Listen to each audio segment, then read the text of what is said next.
నెల్లూరు నగర మున్సిపల్ కార్పొరేషన్కి సంబంధించి ఫిబ్రవరి 3వ తేదీ డిప్యూటీ మేయర్ ఖాళీగా ఉన్నటువంటి స్థానానికి ఈరోజు ఎన్నిక నిర్వహించాలని స్టేట్ ఎలక్షన్ కమిషన్ ఆదేశాలు జారీ చేయడం జరిగింది. అందులో భాగంగా ఈరోజు నెల్లూరు నగర వైఎస్ఆర్ కాంగ్రెస్ పార్టీ కార్యాలయంలో సోదరులు శాసన మండలి సభ్యులు పర్వతిరెడ్డి చంద్రశేఖర్ రెడ్డి గారు, మరొక సోదరులు నెల్లూరు రూరల్ నియోజకవర్గ వైఎస్ఆర్ కాంగ్రెస్ పార్టీ ఇన్ఛార్జ్ ఆనం విజయ్ కుమార్ రెడ్డి గారు, కార్పొరేటర్లు, స్థానికంగా ఉండేటువంటి వైఎస్ఆర్ కాంగ్రెస్ పార్టీ ప్రధానమైనటువంటి నాయకులు అందరితో కలిసి సమావేశం ఏర్పాటు చేసుకొని దానిలో డిప్యూటీ మేయర్కి సంబంధించి ఏ విధంగా ముందుకు వెళ్ళాలనేటువంటి దాని మీద అందరి అభిప్రాయాలు సేకరించడం జరిగింది. కార్పొరేటర్లు, ప్రధానమైనటువంటి వైఎస్ఆర్ కాంగ్రెస్ పార్టీ నాయకులు అందరూ కూడా ఈరోజు తీవ్రమైనటువంటి ఆవేదనని వ్యక్తం చేయడం జరిగింది. అంటే బహుశా 54 స్థానాలుంటే 54 స్థానాలలో వైఎస్ఆర్ కాంగ్రెస్ పార్టీ విజయం సాధించి తిరుగులేనటువంటి శక్తిగా ఉన్నటువంటి నేపథ్యంలో మున్సిపల్ కార్పొరేషన్కి సంబంధించి జగన్మోహన్ రెడ్డి గారు బీఫామ్ ఇచ్చి జగన్మోహన్ రెడ్డి గారి ఆశీస్సులతో ప్రజల దగ్గరికి పంపిస్తే ఆ రోజు వైఎస్ఆర్ కాంగ్రెస్ పార్టీ అభివృద్ధి సంక్షేమ కార్యక్రమాలు అమలు చేస్తున్నటువంటి విధానం కానీ జగన్మోహన్ రెడ్డి గారి పరిపాలన తీరు కానీ చూసి ప్రజలు వైఎస్ఆర్ కాంగ్రెస్ పార్టీకి ఓటు వేస్తే ఆ YSR Congress party B form మీద గెలిచినటువంటి కార్పొరేటర్లు తల్లిపాలు దాగి రొమ్ము గుద్దినటువంటి సందంగా ఈరోజు వైఎస్ఆర్ కాంగ్రెస్ పార్టీకి ద్రోహం చేసి తెలుగుదేశం పార్టీలో కొంతమంది చేరిపోవడం జరిగింది. ఇది ఒక దురదృష్టకరమైనటువంటి దుర్మార్గమైనటువంటి చర్య. ఎందుకంటే ఒక రాజ్యాంగ వ్యవస్థలో కీలకమైనటువంటి వ్యక్తి, మున్సిపల్ శాఖను నిర్వహించేటువంటి వ్యక్తి, మంత్రిగా పనిచేసేటువంటి వాడు ఈ నెల్లూరు నగరానికి సంబంధించినటువంటి శాసనసభ్యుడు. శాసనసభ్యుడిగా గెలిచి మంత్రి అయినటువంటి నారాయణ గారు ఉన్నటువంటి కార్పొరేటర్లని ప్రలోభపెట్టి, మభ్యపెట్టి, భయపెట్టి, బ్లాక్మెయిల్ చేసి వాళ్ళందరినీ ఒక్కొక్కరిని తీసుకువెళ్ళడం జరిగింది. కాబట్టి ఇటువంటి నేపథ్యంలో మేమందరం విశ్వసించేది, ఎవరైతే ఈరోజు వైఎస్ఆర్ కాంగ్రెస్ పార్టీకి సంబంధించి గెలిచారో జగన్మోహన్ రెడ్డి గారి బీఫారం మీద, వాళ్ళు తాత్కాలికంగా పాపం కొంత ఇబ్బందులకు గురవుతామనో రకరకాలైనటువంటి ఆలోచనలతోనో తెలుగుదేశం పార్టీలోకి వెళ్ళి ఉండవచ్చు. వాళ్ళందరూ కూడా ఆత్మ ప్రబోధం మేరకు, ఎందుకంటే ప్రతి ఒక్కడికి ఒక అంతరాత్మ ఉంటుంది కాబట్టి మనిషి పైకి ఎన్ని మాట్లాడినా అంతరాత్మకు ద్రోహం చేసుకోలేడు. అంతరాత్మకి వాస్తవాలు చెప్పుకోవాల్సినటువంటి పరిస్థితి ఏర్పడుతుంది.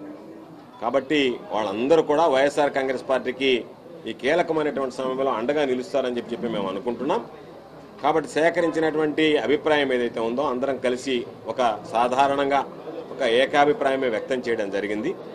అభిప్రాయాలన్నీ కూడా పరిగణలోకి తీసుకొని పార్టీ అధిష్టానానికి అన్నీ కూడా వివరిస్తాం.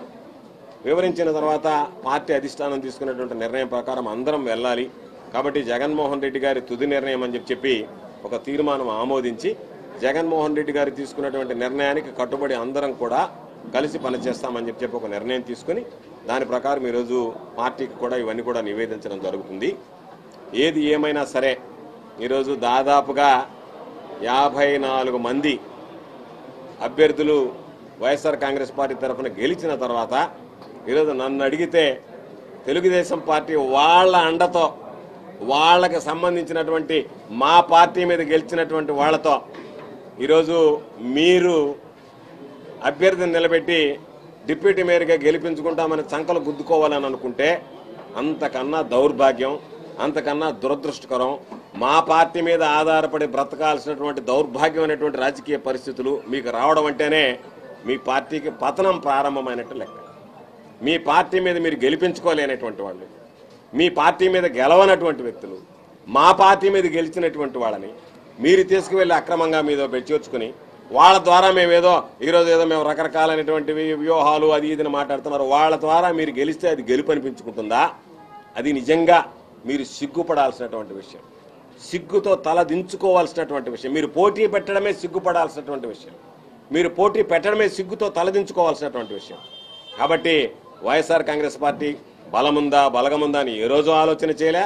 జగన్మోహన్ రెడ్డి గారు లాంటి ఒక ధీరుడు నాయకత్వంలో పనిచేశాం కాబట్టి ఈరోజు మరలా అందరిలో కూడా ఈరోజు పనిచేసేటువంటి ప్రతి ఒక్కరిలో కూడా ఫైటింగ్ స్పిరిట్ ఉంది తప్ప ఏదో మీలాగా కాంప్రమైజ్ అయిపోదాం సర్దుబాటు చేద్దాం అనుకునేటువంటి వాళ్ళు లేరు. ఈరోజు ఎవరు ఎన్ని రకాలుగా ఉన్నా సరే నిఖార్స్ అయినటువంటి వాడు, అసలు సిసలైనటువంటి వైఎస్ఆర్ కాంగ్రెస్ పార్టీ యోధుడు, వైఎస్ఆర్ కాంగ్రెస్ పార్టీ కార్యకర్తగా ఉండేటువంటి వాడు. గెలుపోవటములతో నాకు సంబంధం లే, లాభ నష్టాలు నేను బేరీజు వేసుకోవటం లే, కష్ట సుఖాల గురించి ఆలోచన చేయడం లే. వైఎస్ఆర్ కాంగ్రెస్ పార్టీ జగన్మోహన్ రెడ్డి గారి నాయకత్వం నాకు శిరోధార్యం అనేటువంటి ఆలోచనతో పనిచేసేటువంటి వాళ్ళు మాత్రం ఈరోజు వైఎస్ఆర్ కాంగ్రెస్ పార్టీలో ఉన్నారు. తరకలన్నీ కూడా ఈరోజు వైఎస్ఆర్ కాంగ్రెస్ పార్టీకి సంబంధించి ఏదైతే ఊదితే గాలివాటాన్ని వెళ్ళిపోతే ఆ విధంగా వెళ్ళిపోయారు. కాబట్టి నేను మరలా కూడా చెప్పేది, తెలుగుదేశం పార్టీ గతంలో చంద్రబాబు నాయుడు చేసి చరిత్రహీనుడిగా మిగిలిపోయాడు. కాబట్టి నెల్లూరు జిల్లాకు సంబంధించి మరొకసారి, ఎందుకంటే జగన్మోహన్ రెడ్డి గారు ఆలోచన చేసి అన్ని విధాలా ఒక ముస్లిం మైనారిటీకి అవకాశం ఇచ్చాడు ఆ రోజు డిప్యూటీ మేయర్గా. కారణం ఏమిటి అంటే నెల్లూరు నగరానికి సంబంధించి అధిక శాతం ముస్లిం మైనారిటీలు ఉన్నారు, వాళ్ళని గౌరవించాలా, వాళ్ళని పరిగణలోకి తీసుకోవాలా, వాళ్ళని రాజ్యాధికారం వైపు నడిపించాలనేటువంటి ఒక ఆలోచనతో జగన్మోహన్ రెడ్డి గారు ఇవ్వడం జరిగింది.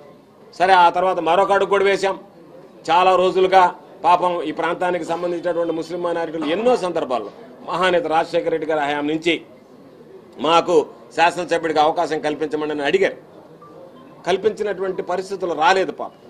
కానీ అది కోరికగా మిగిలిపోయిన తర్వాత రాజశేఖర రెడ్డి గారి బిడ్డగా జగన్మోహన్ రెడ్డి గారు ఒక ఆలోచన చేసి సోదరుడు ఖలీల్ అహ్మద్ గారిని డిప్యూటీ మేయర్గా ఉంటే ఆ పదవికి రాజీనామా చేయించి ఆయనని ఎమ్మెల్యే అభ్యర్థిగా నిలబెట్టడం జరిగింది. దురదృష్టం, మన జరిగినటువంటి ఎన్నికల్లో ఓటమి పాలయ్యాడు.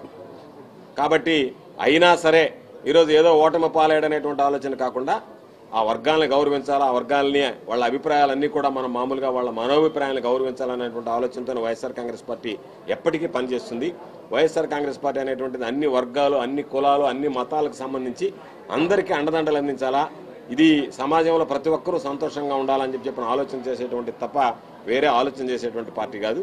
జగన్మోహన్ రెడ్డి గారు అన్ని వర్గాలకు అండగా నిలవాలన్నటువంటి ఆయన తీసుకున్నటువంటి నిర్ణయాలు ఈరోజు ప్రజల్లో చిరస్థాయిగా మిగిలిపోయాయి. కాబట్టి ఈరోజు నేను మరలా గెలిచినటువంటి కార్పొరేటర్లు, ఫిరాయించినటువంటి కార్పొరేటర్లకు నేను ఒకటే విషయం విజ్ఞప్తి చేస్తున్నాను.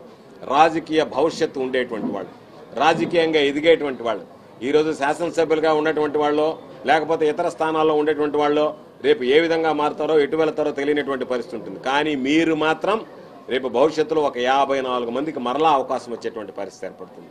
ప్రజల ముందు మీరు దోషులుగా నిలబడతారు.